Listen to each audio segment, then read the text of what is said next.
Welcome back to our program. I'm your host, Ray Guo. We will continue our conversation with Mr. James Boyle, who is the former director of the Oregon Trade and Information Center here in Taipei. And Jim, I'm going to start off with the, going back, in time a little bit. When you and I first met, we were counterparts to each other. You represented the state of Oregon, as I said, and I represented this, province of Taiwan as the foreign affairs director. And you also mentioned earlier that there were so many different dimensions of exchanges between the two sister states, culturally, educationally, and commercially, of course. And how did I experience? At the time when you first assumed that position, the state of Oregon was, important sister state to Taiwan. But certainly when you left, I think the relationship has really elevated, both in terms of the trade volume, in terms of the kinds of, activities and exchanges that have been going on. How did that experience enrich your subsequent career experiences and also your business expertise? Where do I start with that one? That's a very huge, broad question. Yes. Well, that relationship has been was established in 1986, the sister state relationship. Yes. And it's based essentially on mutual interest, trade, investment, tourism, business development, but also the cultural relationships. Yes.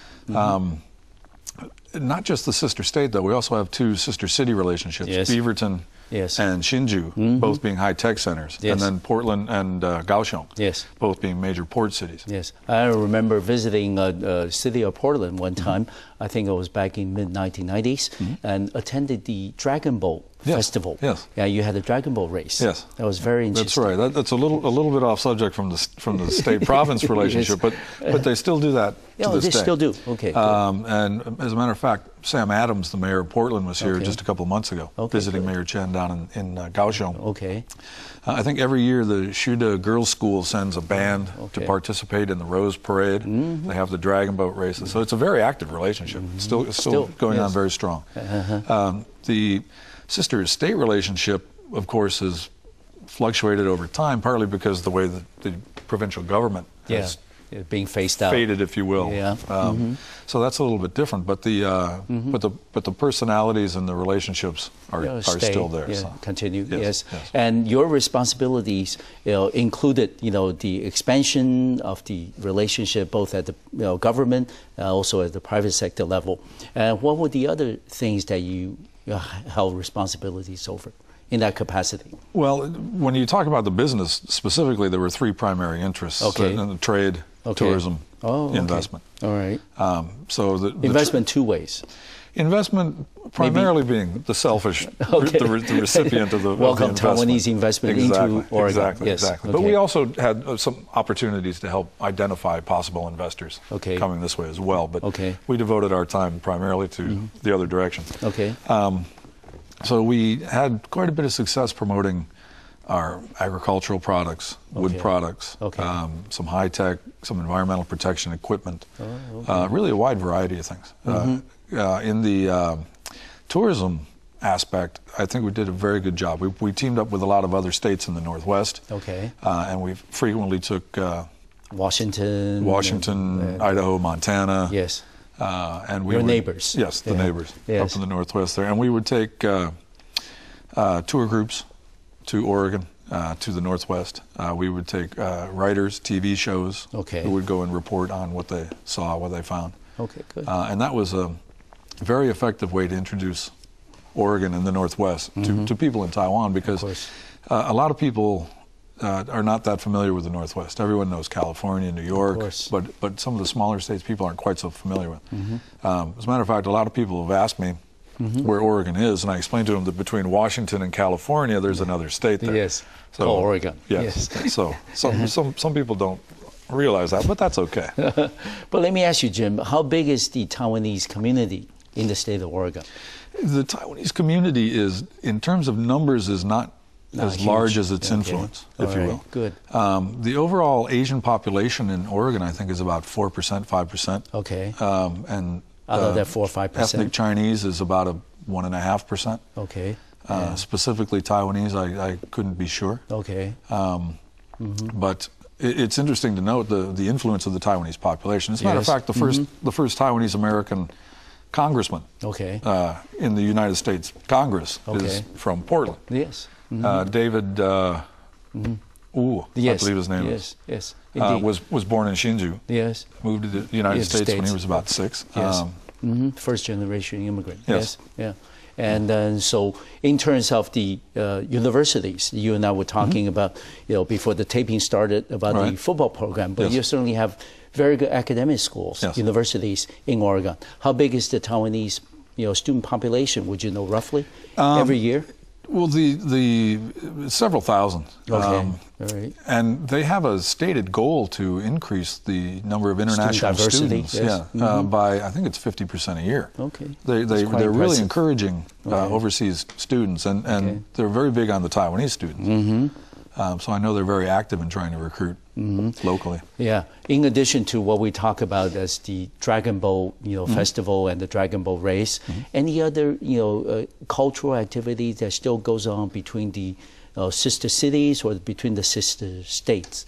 Does it anything that you know of? Any, for example, exhibition of artworks of indigenous peoples and exhibitions or something like that is still going on continuously to this day? I don't know. But while you were the director, were there anything in particular that on the cultural side that you did to promote on the cultural side? Less so. I think the thing that I liked most was we did the Governor's Environmental Exchange. Okay, which is we invited environmental specialists from Oregon to come to Taiwan to look at some of the pollution issues and challenges that Taiwan has, and then share their background. Office. That was arranged through our office, through the sister state relationship. Yes. And then they would consult government agencies as well as private industries while they were here in Taiwan about environmental protection. I know that in addition to Nike, that you mentioned, which is home in Oregon, and any other major companies or industries that has headquarters in the state of Oregon. I'm sure there are. They escape my mind at the moment. But in high tech, there are a lot of different companies up there. There's a lot of small and medium-sized industry, but we also have a lot of major multinationals. Oregon is a big producer of chips. Yes, exactly. It's got a couple of Intel plants. There are Korean chip manufacturers, of course, in there, and Taiwan Semiconductor Plant didn't go into Oregon, but they went just across the river in Camas, Washington, which is considered part of the greater Portland metropolitan area. So we lost out on having the plant on our side of the river, but we still have some benefit from it. It's great that they're there. So. In terms of employment and business-wise. Yes. And also, how about in terms of conversely, that how many Oregonians actually live in Taiwan that you know of? Do you have a community here? There is a community here. Oh, really? It's small, but it's robust, if you will. And people meet up regularly? Well, accidentally, I think. Just through friendships that happen. Of course. Normally, naturally. But I was talking. I shared a note with the head of the local University of Oregon alumni group. They meet very regularly. So there's alumni association. There is an alumni association, yes. Good. I didn't know that. Yes. They're going to have their next meeting, I believe, just before Lunar New Year. So that'll be fun. And then they regularly meet. Yes. And sometimes invite people like yourself, who had extensive connection with the state of Oregon. Well, I am an alum. Yes. I'm a U of O alum, so I... That certainly helps. Yes. And in terms of, now I know you're out of the state office, but, in terms of, your past experiences and the kinds of projects that you've undertaken in the past, how do you think this relationship will evolve in the coming years? Will there be more concentration in terms of investment, tourism, or is it all of the above in terms of education as well as cultural activities will continue to thrive in the future? I think it will, with the possible exception of investment.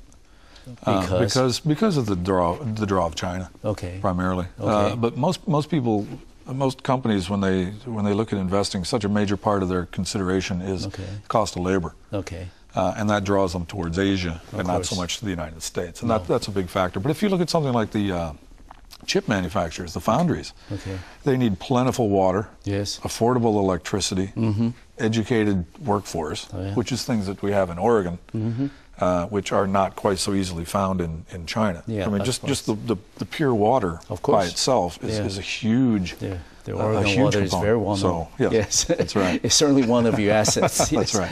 And you mentioned earlier about the years that you spent working in China, in Beijing. How would you compare that experience with the experience that you've had in Taiwan? Of course, the Taiwan experience is a lot more extensive, a lot longer. But how would you compare the two?